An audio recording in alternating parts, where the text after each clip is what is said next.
Saya ada terbaca dalam artikel sebuah akhbar tabloid mengenai kepercayaan tahi lalat pada tubuh manusia yang dipercayai kononnya akan menentukan nasib buruk atau baik orang yang memukulnya, orang yang memilikinya.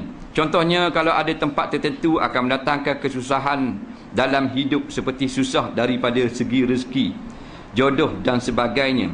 Apakah hukumnya kepercayaan seperti itu dalam Islam, dan apakah boleh dibuang tahi lalat itu dengan pelbagai cara kaedah sains dan kosmetik di zaman moden ini? Dia kata percaya tentang tahi lalat, apa hukum?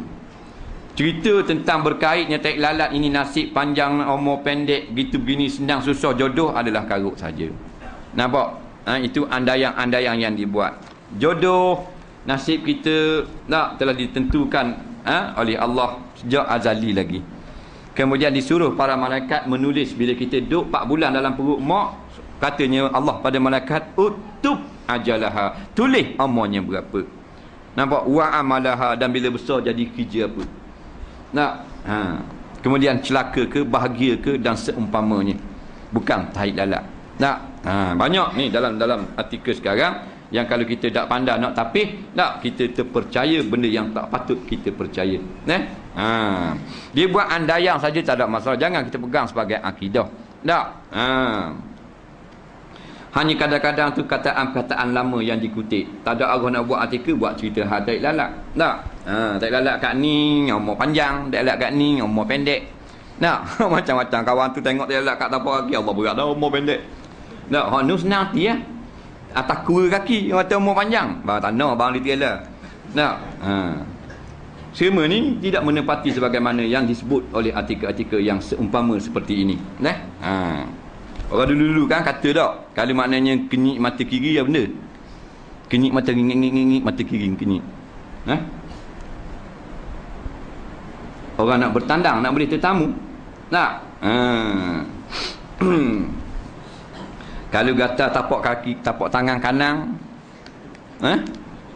nak boleh witih. Kalau kata tapak kaki kiri, nak bagi saka, nak mampu tu.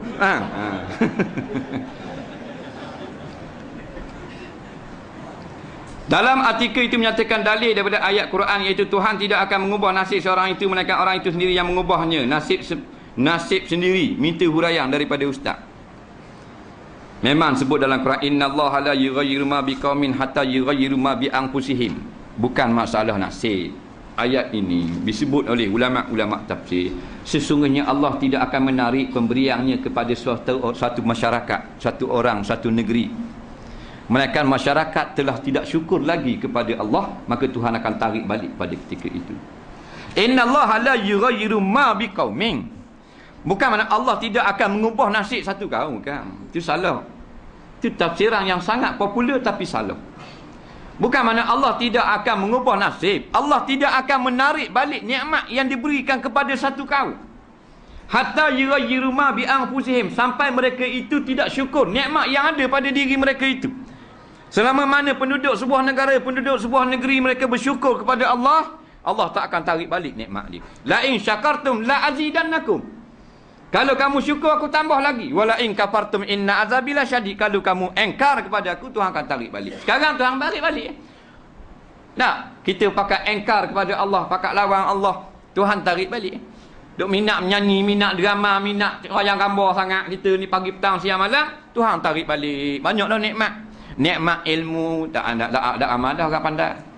Hak pandai ngaji tak ramai dah. Hak pandai qiraah, hak pandai lagu, boleh baca Ibnu Katsir, Qaulun Duri, Kombo dah pandai dah.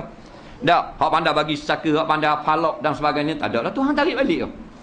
Hak boleh baca kitab tu, kitab ni, boleh baca nahwu, boleh baca surah, tak ada dah. Tarik balik. Dia beri hak nikmat ni hak bodoh. Kita tak sedar, kita ingat Tuhan tambah nikmat. Dah, tarik balik.